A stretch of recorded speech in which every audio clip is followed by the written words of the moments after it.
என்னாலதான் அவங்களுக்கு நெருக்கடி, அதனாலதான் இந்த வேலையை செய்யறாங்க. எனக்கு என்ன நெருக்கடி சொல்லுங்க, எனக்கு என்ன நெருக்கடி? இடத்துலாம் திராவிட கட்டிடக்கலை, திராவிட நாகரிகம் என்ன இருக்கு? இந்த புதிய கல்விக் கொள்கை எதுக்குங்கிறத ஏமாற்று இல்லையா? உங்க தமிழர்கள் பிராமணர்களின் பாப்பானின் பப்பாட்சி மகன் எழுதி நாட்டின் பிரதமரே போய் உலகம் பூரா பேசிட்டு வர, உலக மொழிகளின் முதன் மொழி தமிழ் எங்க நாட்டில் இருப்பது எங்களுக்கு பெருமை. அதுல என்ன இருக்கு?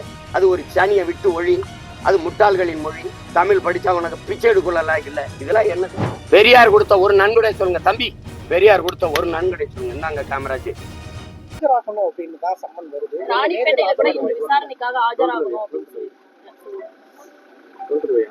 இப்ப நாளைக்கு ஒரு வழக்கு காலையில போகணும் விக்கிரவாண்டிக்கு, அப்புறம் சேலத்துல வழக்கு. இப்ப ஒவ்வொன்னா போகணும். ஒரே நேரத்துல 2-3 வழக்குன்னா ஒரு ஆள் தானே இருக்கேன். ஏஐல 4-5 உருவாக்கி அனுப்ப முடியாதுல்ல. அதனால ஒவ்வொன்னா தான் செய்யணும். நெருக்கடியா பாக்குறீங்களா இல்ல இந்த விவகாரத்தை எப்படி பாக்குறீங்க? என்னாலதான் அவங்களுக்கு நெருக்கடி, அதனாலதான் இந்த வேலையை செய்யறாங்க. எனக்கு என்ன நெருக்கடி சொல்லுங்க, எனக்கு என்ன நெருக்கடி? ஒரே நேரத்தில் 70க்கும் மேற்பட்ட வழக்குகள் பல்வேறு இடங்களை பதிவு செஞ்சு தனித்தனியா அழைப்பாணை கொடுத்து தனித்தனியா ஆதரவு சொல்றேன். இப்ப யாருக்கு நெருக்கடி? யார் பயப்படுறா? யாரை பார்த்து யார் பயப்படுறா? என்னை பார்த்தா நீங்க பயப்படுறீங்க. எனக்கு இது ஒண்ணும் இல்லை. நீங்க எவ்வளவு நாளைக்கு இது பண்ணிட முடியும்? ரெண்டாவது, அதிகாரத்தில் இருக்கிறவங்க வந்து இந்த அதிகாரம் வந்து நிலையானதுன்னு நினைக்கிறது தான் வந்து சிரிப்பா இருக்கு. உங்களுக்கு வலியோர் சிலர் எளியோர் தம்மை வதையை புரிகுவதா மகராசல்கள் உலக ஆளுதல் நிலையாம் நினைவாங்கிறான்ல. நம்ம தான் அப்படின்னு நினைச்சுக்கிட்டு இருக்கிற அந்த திமிர் இல்ல, அதனால போடுற ஆட்டம் தான். அது அப்புறம் பார்த்துக்கலாம். எதா இருந்தாலும் எதிர்கொள்வேன் நான். இதுக்கெல்லாம் பயப்படுறாங்க. நாடாளுமன்ற செயலாளர் மகேந்திரன் நாதவிலிருந்து தற்போது விலகி இருக்காரு. இல்ல, அவருக்கு என்ன பிரச்சனைன்னு தெரியல. உங்களுக்கு ஒரு எதிர்பார்ப்பு இருக்கும், தங்கச்சி, ஒரு தேவை இருக்கும். அது கிடைக்கல, அது இல்லைன்னு ஒன்று போவாங்க. இது கட்சிக்குள்ள வளர்ற போது ஏற்படுகிற சின்ன சின்ன போட்டிகள் தான். நான் இருக்கணும்னு நினைக்கிற இடத்துல இவர் வந்துட்டாருன்னா அந்த இடம் தனக்கு கிடைக்கலன்னாலும் ஒரு சின்ன சின்ன பிரச்சனைகள் தான். இது வளர்ற கட்சி, அதையெல்லாம் பொருட்படுத்திட்டு இருக்க முடியாது. தொடர்ந்து பெரியார் குறித்து பேசியதுக்கு பிறகுதான் வந்துட்டு நிறைய பேர் வந்துட்டு நாதகவிலிருந்து விலகுறாங்க. அதெல்லாம் அவங்களுக்கு பெரியாரை பத்தி ஒரு புரிதலும் இல்லை, ஒரு குறிக்கோளும் இல்லை. அதுக்கு முன்னாடி இருந்து போயிட்டு தான் இருக்கிறாங்க. பெரியாருக்கு இதுக்கு சம்பந்தம் கிடையாது. பெரியாரை பத்தி நான் பேசுறேன், பெரியாரை இகழ்ந்து பேசிட்டேங்கிறாங்க. அதெல்லாம் இல்லை. பெரியார் பேசுனதை எடுத்து பேசணும். பெரியாரை கொண்டாட நினைக்கிறவங்க பெரியாரை புகழ்ந்து பேச வேண்டியதானே. நான் கேட்கறதுக்கு இல்லை, பெரியார் இதெல்லாம் பேசியிருக்காருன்னு நான் பேசினேன், அதெல்லாம் பேசலைன்னு மறுக்கணும். இல்லைன்னா ஏன் பேசினாருன்னு விளக்கம் அளிக்கணும். அதை விட்டுட்டு அவதூற பேசிட்டு விடாது. இந்த படம் போய், அதை பார்த்தது போய், அது போய், இது போயின்னு பேசிட்டு இருக்காரு. அவர் பேசுறது இப்போதையே அதை பெருசா பேசணும் அவர் பேசியிருக்காரு. இப்போது அதையும் பேச பொருளா மாறுது. இப்போதையும் எப்போது பேசணும்? நீ ஏன் பேசுனீங்க? எப்போதுனாலும் ஏன் பேசுனீங்க? நான் கேட்கிறேன். இந்த பைபிள், பகவத்கீதை, குரான்லாம் சொல்லப்பட்ட எவ்வளவு ஆண்டுகள் ஆயிடுச்சு? ஏன் தினம் பேசுறீங்க?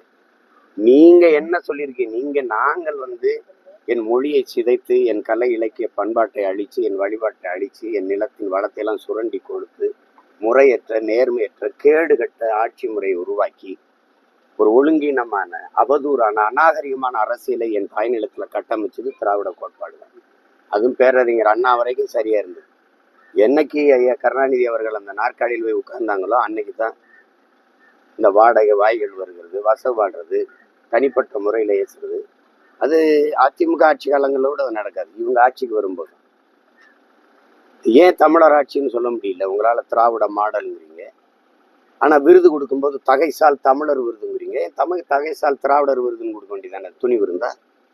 எல்லாமே ஏமாற்று. என்னுடைய அடையாளங்கள், என்னுடைய கலை, என்னுடைய இருக்க இலக்கியம், என்னுடைய நாகரிகம் இருக்க வேண்டிய இடத்துலாம் திராவிட கட்டிடக்கலை, திராவிட நாகரிகம், இது எப்படியே இருக்கிறது?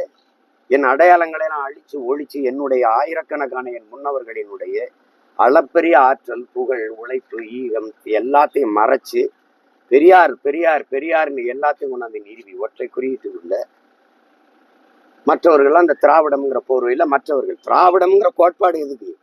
தமிழர் அல்லாதவர்கள் வசதியாக வாழவும் ஆளவும் கொண்டு வரப்பட்ட ஒன்று. மறுப்பது யாரு? எதிர்ப்பது யாரு? யாரு இருக்குது?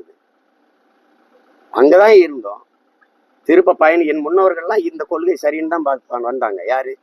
இந்த எங்க ஐயா எங்க தாத்தா தேவனைய பாவாணர் கூட கடைசிக்கு தான் திராவிடம் தீதுன்னு வர்றாரு.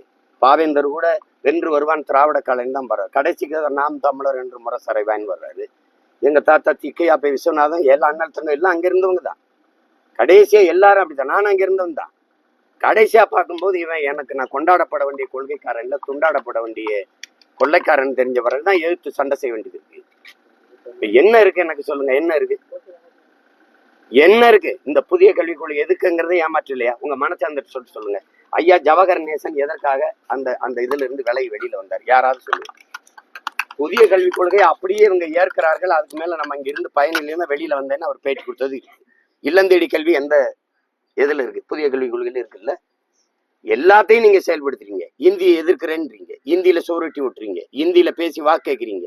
உங்க பள்ளிக்கூடத்துல இந்தி 2வது மொழியா இருக்கு, இந்தி பயிற்சி கற்பிக்கிறீங்க. அப்ப இந்த மக்களை எவ்வளவு காலத்துக்கு நீங்க ஏமாற்றி இது செய்வீங்க சொல்லுங்க? ஒன்னா இந்த மதவாதத்தை எதிர்க்கிறோம், பாசிசத்தை எதிர்க்கிறோம், இது இது எவ்வளவு பெரிய ஏமாற்று பாருங்க. அப்ப அதை ஏற்க முடியாது. அதுக்காக தான் நம்ம இந்த கோட்பாட்டை எதிர்க்கும் போது அதனுடைய தலகர்த்தாவா இவங்க ஒன்னா பெரியார் பெரியார்னு வரும்போது சண்டை போட வேண்டியது. நீங்க ஒரு அடிப்படையை நீங்க புரிஞ்சுக்கிறீங்க. நான் ஒரு தமிழ் இனத்தின் மகன். என் தாய்மொழி எனக்கு தமிழ். என் மொழி எனக்கு முகம், முகவரி, அடையாளம், எனக்கு உயிர். மற்றவர்களுக்கு மொழி தொடர்பு கருவி, எங்களுக்கு உயிர். என் மொழி மனிதனால் உருவாக்கப்பட்டதில்லை, இயற்கையின் அருங்கொடை. அது இறைவனால் உருவாக்கப்பட்டது. மணி நெற்றி உமிழ் செங்கன் தளல் உரை சுடர் கடவுள் தந்த தமிழ்ங்கிறான். அந்த மொழியை என் மொழியை உலக மொழிகளின் தாய், தொன்மையான மொழி, நாட்டின் பிரதமரே போய் உலகம் பூரா பேசிட்டு வர்றாரு. உலக மொழிகளின் முதன் மொழி தமிழ், எங்க நாட்டில் இருப்பது எங்களுக்கு பெருமை, இந்திய மொழிகளின் தொன்மையை தமிழிலிருந்து அறியலாம்னு பேசிட்டு வர்றாரு. எல்லா மொழிகளின், எல்லா தேசிய இனங்களின், அமெரிக்க மொழியில் ஆய்வறிஞர் அலெக்ஸ் கொலியர், ஜப்பானிய மொழியறிஞர் சுசுமுகனோ எல்லாருமே சொல்றாங்க ஒரு முதன் மொழி தமிழ், ஆதி மொழி தமிழ். அந்த மொழியை நீங்க அறிவியல் மொழி இல்லைன்னு என் மொழியை சொல்றீங்க. அப்புறம் நீங்களே 5500 ஆண்டுக்கு முன்னாடி இரும்பை தமிழர்கள் பயன்படுத்திக்காங்கிறீங்க. அறிவியல் மொழி இல்லையா? அகர முதல எழுத்தெல்லாம் ஆதிபகன் முதற்று உலக. அதுக்கு பொழிப்புரை என்ன? பிக் பேங் தியரி அன்னைக்கே என் பாட்டம் பாடிட்டு போறேன். என்கிட்ட மருத்துவம் இல்லைங்கிறீங்க. மருந்தான வேண்டாவாம் யாக்கைக்கு அருந்தியது அற்றது போற்றி உனிங்கிறது மருத்துவம் இல்லையா? பசித்து புசி நீங்க அவை பாடினது மருத்துவம் இல்லையா? நீங்க இவ்வளவு விஞ்ஞான அறிவியல் மருத்துவ வளர்ச்சி வந்த பிறகு கபசுரம் குடிக்கின்னு சொன்னீங்களே கொரோனாவுக்கு, டெங்குனா நிலவேம்பு குடின்னு ஓடுறீங்களே, அப்ப என்கிட்ட மருத்துவம் இல்லாமையா? மருத்துவ குணம் இல்லை என் மொழியில இல்லாமையா? சும்மா எதையாவது போட்டு இந்த மொழியை சனி என்கிறது, காட்டுமிராண்டி மொழிங்கிறது, இது முட்டாள்களின் பாஷைங்கிறது. முட்டாள்களின் பாஷைன்னா நாங்கள்லாம் முட்டாளா? உலகிற்கு அறிவியல், நாகரிகம், கலை, இலக்கியம், பண்பாடு, வேளாண்மை எல்லாவற்றையும் கற்றுக் கொடுத்த ஒரு பேரினத்தின் மக்கள் முட்டாள்களா? சொல்லுங்க, முட்டாள்களா? அப்புறம் அப்ப இந்த மாதிரி அந்த அடிப்படையில அவர் எனக்கு எதிரியாயிருந்தாரு. எந்த இடத்துல தமிழர்கள் பிராமணர்களின் பாப்பானின் வப்பாட்டி மகன் எழுதிருக்கு சொல்லுங்க? எந்த சாஸ்திரத்தில் எழுதிருக்கு? எந்த சாஸ்திரத்தில் எழுதிருக்கு? பிராமணன், சத்திரியன், வைசியன், சூத்திரன் எழுதிருக்கு காலில் இருந்து. ஆனால் அம்பேத்கர் தெளிவா எழுதுறாங்க, 4 வர்ணத்தையும் தாண்டி இன்னும் கொடிய ஒரு வர்ணம் இருக்குடா, பஞ்சமர்னு ஒண்ணு.